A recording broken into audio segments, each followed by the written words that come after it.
পাইছেন না?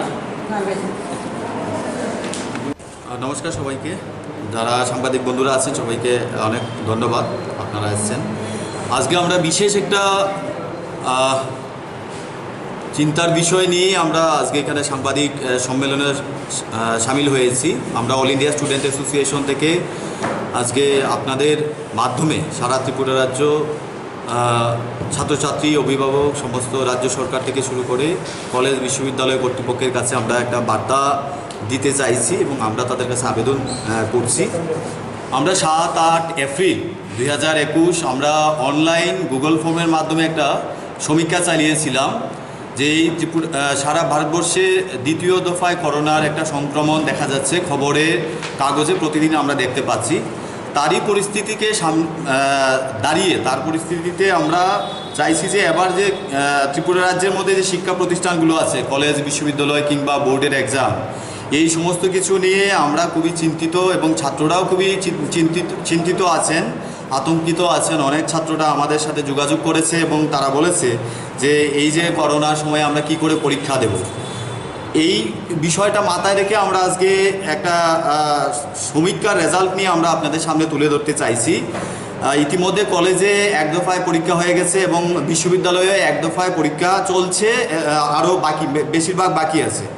আমরা যে সার্ভেটা করেছি যে অনলাইন এবং অফলাইনের পরীক্ষার মধ্যে কতজন ছাত্রছাত্রী অনলাইন অফলাইনের পক্ষে বিপক্ষে তা নিয়ে একটা সমীক্ষা চালিয়েছি এবং বিশ্ববিদ্যালয়ে কলেজ ক্যাম্পাসে তাদের প্রিকশনস আছে কিনা করোনার জন্য, সেই বিষয়টা নিয়ে আমরা আজকে সামিল হয়েছি। আমাদের কাছে এই রিপোর্টটা আছে, আমরা একটা সার্ভে করেছিলাম, এখানে পরিষ্কারভাবে এই রিপোর্টটা আছে।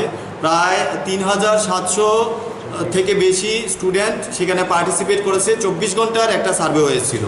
তো আমরা সেই সার্ভের ভিত্তিতে দেখেছি যে 94% স্টুডেন্ট অনলাইন পরীক্ষার জন্য দাবি করছে, তারা মতামত ব্যক্ত করেছেন, যেটা আমরা বিশ্ববিদ্যালয় কর্তৃপক্ষ এবং কলেজ কর্তৃপক্ষ, রাজ্যের শিক্ষা দপ্তরের কাছে আমরা সেই দাবিটাই তুলে ধরতে চাইছি যে করোনার সংক্রমণ থেকে স্টুডেন্টদের জীবন সুরক্ষিত করার জন্য এবং তাদের ভবিষ্যৎ সুরক্ষা করার জন্য আমরা অনলাইনের দাবির জন্য রাজ্য সরকারের কাছে আপিল করছি এবং ছাত্রছাত্রীদের বিকল্প ব্যবস্থা অনলাইনই হতে পারে। কারণ সারা বছর আপনারা জানেন অনলাইনের মাধ্যমে ক্লাস করা হয়, ইভেন স্কুল থেকে শুরু করে বিশ্ববিদ্যালয়।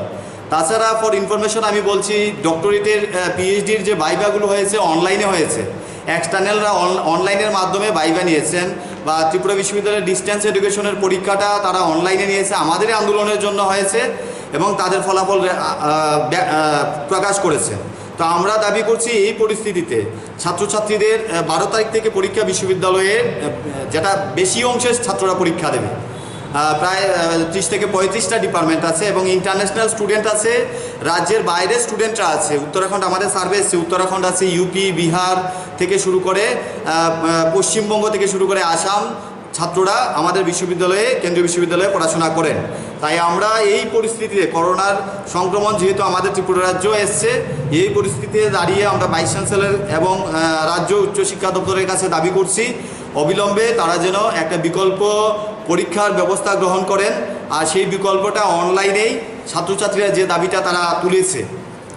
এই জন্য আপনাদের মাধ্যমে আমরা সারা ত্রিপুরা রাজ্যের মানুষের কাছে, রাজ্যের উচ্চশিক্ষা দপ্তর, সরকারের কাছে আমরা এই আবেদনটা করছি যে আপনারা করোনা সংক্রমণ ছাত্রদের মধ্যে ব্যাপকভাবে ছড়ার আগে কিংবা কমিউনিটি স্প্রেড হওয়ার আগে আপনারা একটু ভাবুন ছাত্রদের ভবিষ্যৎ এবং ত্রিপুরা রাজ্যের মানুষের সুরক্ষার, করোনার সংক্রমণ থেকে বাঁচানোর জন্য আপনারা বিকল্প ভাবুন। তার জন্য আমরা আজকে আগাম একটা প্রেস কনফারেন্সের মাধ্যমে আপনাদের কাছে সেই বার্তাটা তুলে ধরতে চাইছি। এবং সেটা করতে গিয়ে আমরা যেটা দেখেছি যে হোয়াটসঅ্যাপ, ফেসবুকের মাধ্যমে কিছু কিছু ছাত্রদেরকে হুমকি দেওয়া হচ্ছে এবং তারা ভুলভাবে ব্যাখ্যা দিয়েছে যে তাদেরকে পার্সোনাল ডেটা সংগ্রহ করা হচ্ছে, কোনো একটা রাজনৈতিক সংগঠন রাজনৈতিক উদ্দেশ্য প্রণোদিতভাবে তারা এই চেষ্টাটা করেছে। আমরা সেই বিষয়টাকে ধিক্কার জানাই এবং তারা বলেছে যে এটা নাকি ক্রিমিনাল অ্যাক্টিভিটি। তারা বলেছে নাকি যে উস্কানিমূলক বক্তব্য দেওয়া আছে, যারা অনলাইনে মতামত ব্যক্ত করেছেন তারা অনলাইন চান না অফলাইন চান। মাত্র 3.1% স্টুডেন্ট তারা অফলাইনে পরীক্ষা দেওয়ার জন্য মতামত ব্যক্ত করেছেন। সেইটা পাবলিক একটা গুগল ফর্ম, যে কোনো কেউ লিঙ্ক দিয়ে দেখতে পারে। তাই আমরা আবারও এই অনুরোধটুকু জানাবো রাজ্য শিক্ষা দপ্তর এবং কেন্দ্রীয় বিশ্ববিদ্যালয়ের ভাইস চ্যান্সেলরের কাছে। ইতিমধ্যে আমাদের কাছে খবর এসছে অনেক ছাত্রছাত্রীরা ইমেলও লিখেছেন ভাইস চ্যান্সেলরের কাছে, কিন্তু ভাইস চ্যান্সেলর কোনো রেসপন্স করেননি। আমরাও ইমেল করেছিলাম ওনার থেকে পারমিশনের জন্য, দেখা করার জন্য, এই বিষয়টাকে ওনার কাছে অবগত করার জন্য, কিন্তু আমাদের কাছে এখন পর্যন্ত উনি রেসপন্স করেননি। অথচ অন্যান্য রাজনৈতিক অনুষ্ঠানে ওনাকে আমরা দেখেছি নিউজ পেপারে বা সোশ্যাল মিডিয়াতে। এটা দুঃখের বিষয়, একজন ভাইস চ্যান্সেলর হাজার হাজার ছাত্রছাত্রীদের বক্তব্য উনি এখন পর্যন্ত শুনেননি বা কোনো ধরনের রেসপন্স বা নোটিশ দেননি। তাছাড়া সব থেকে বড় বিষয়, হোস্টেলে কিন্তু অলরেডি নোটিশ জারি করেছে ত্রিপুরা বিশ্ববিদ্যালয়ে যে কেউ বাইরে যেতে পারবে না হোস্টেলের ছাত্ররা। ভালো কথা, কিন্তু যারা বাইরে থেকে যাবে ত্রিপুরা বিশ্ববিদ্যালয়ে হোস্টেলের ছাত্রদের সাথে মিশবে, তখন তারা কিভাবে সুরক্ষিত থাকবে? সেই প্রশ্নটা আজকে আমরা করতে চাইছি। তাই আমরা চাইছি সবার সুরক্ষাটা হোক, এবং আমরা দাবি করছি এই হলো হোস্টেলের থেকে যে নোটিশটা করেছে, এই নোটিশটা তারা করেছে স্টুডেন্টদের জন্য ত্রিপুরা বিশ্ববিদ্যালয়ে। আর এইখানে আমরা যে দাবিগুলো করেছি, আমরা মূলত 4টা দাবি আছে। যে অবিলম্বে ছাত্রদের ভবিষ্যতের কথা, সুরক্ষার কথা চিন্তা করে অনলাইনে পরীক্ষা দেওয়া। 2 নম্বর দাবি হলো বিশ্ববিদ্যালয় কলেজের ক্যাম্পাসে মাস্ক, শারীরিক দূরত্ব বজায় রাখা এবং স্যানিটাইজেশনের ব্যবস্থা করা, যেটা নেই বলে ছাত্রছাত্রীরা 87% জানিয়েছেন। আর 3 নম্বর দাবি হচ্ছে যে বিকল্প পরীক্ষা পদ্ধতি অনলাইনে করা। আর 4 নম্বর যে বিষয়টা হলো যে ছাত্রছাত্রী এবং শিক্ষক শিক্ষিকাদের জীবন সুরক্ষার জন্য ভ্যাকসিনেশনের জন্য ব্যবস্থা গ্রহণ সরকারকে করতে হবে অবিলম্বে। 256 মতো একটা সংখ্যা আছে। আমাদের কাছে যে সার্ভেটা এসছে, সার্ভেটার মধ্যে প্রায়